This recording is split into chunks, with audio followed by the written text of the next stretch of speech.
আলু দিয়ে মাত্র 5 মিনিটে এই নাস্তাটি একবার বানিয়ে খেলে বারবার খেতে মন চাইবে। আসসালামু আলাইকুম।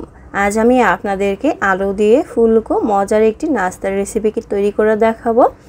বিকালের নাস্তা অথবা বাচ্চাদের টিফিনে ঝটপট তৈরি করে দিতে পারবেন, খেতে কিন্তু অসম্ভব মজার। তো চলুন কিভাবে এই নাস্তাটি তৈরি করেছি সেই রেসিপিটি দেখে নিই। এখানে আমি 2টা মাঝারি সাইজের আলু সিদ্ধ করে নিয়েছি। এখন এটাকে ম্যাশ করে নিচ্ছি। খুব ভালো করে ম্যাশ করে নিতে হবে এটা। তো আলুটা ম্যাশ করা হয়ে গিয়েছে। এখন এখানে আমি বাকি উপকরণগুলো অ্যাড করে দেব। দিয়ে দিচ্ছি 1/2 কাপ গাজর কুচি, 1/3 কাপ টমেটো কুচি আর 1/4 কাপ পেঁয়াজ কুচি। দিয়ে দিচ্ছি 2 টেবিল চামচ ধনিয়া পাতা কুচি।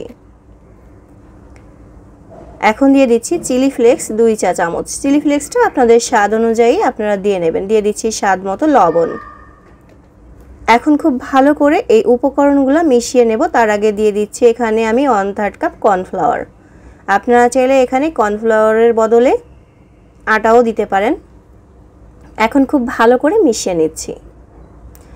তো আবারও একটু কর্নফ্লাওয়ার দিয়ে দিচ্ছি, কারণ এটা এখনও আঠালো হয়নি, হাতে লেগে যাচ্ছে। খুব ভালো মতো একটা ডো তৈরি করে নিতে হবে। তো আমি একটু একটু করে ভালো করে মিশিয়ে নিচ্ছি কর্নফ্লাওয়ার দিয়ে। আপনারা চাইলে এখানে কিন্তু আটা ময়দা যে কোনোটাই ব্যবহার করতে পারবেন। তো এই যে খুব ভালো করে এটাকে মিশিয়ে নিয়েছি। এখন এটাকে আমি বেলে নেব।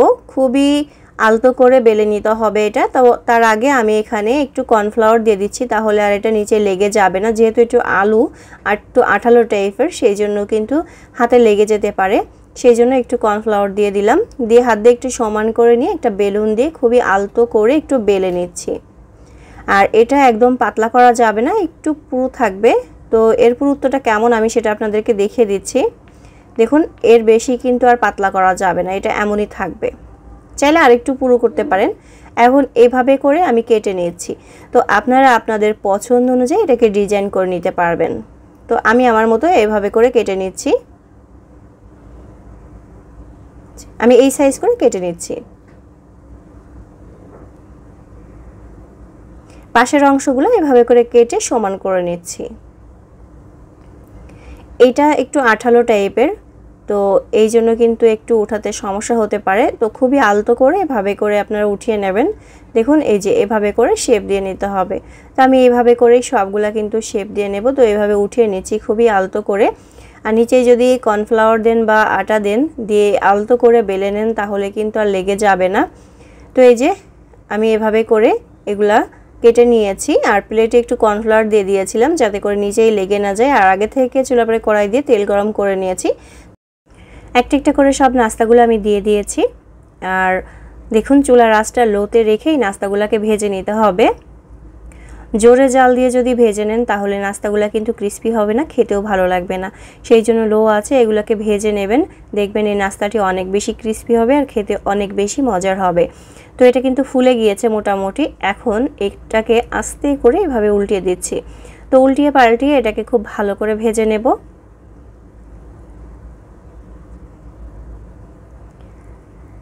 চাইলে কিন্তু আপনারা এই পর্যায়ে নাস্তাটি উঠিয়ে নিতে পারেন। তো আমি একটু বেশি করে ভেজে নিচ্ছি যাতে করে এটা বেশি ক্রিস্পি হয় আর খেতে অনেক বেশি মজার হয় সেই জন্য। তো এভাবে আমি উল্টিয়ে পাল্টিয়ে নাস্তাগুলোকে ভেজে নিচ্ছি। তো আমার এটা কিন্তু ভাজা হয়ে গিয়েছে, দেখতে পাচ্ছেন খুব সুন্দর একটা কালার চলে এসেছে। তো এখন আমি এটা নামিয়ে নেব।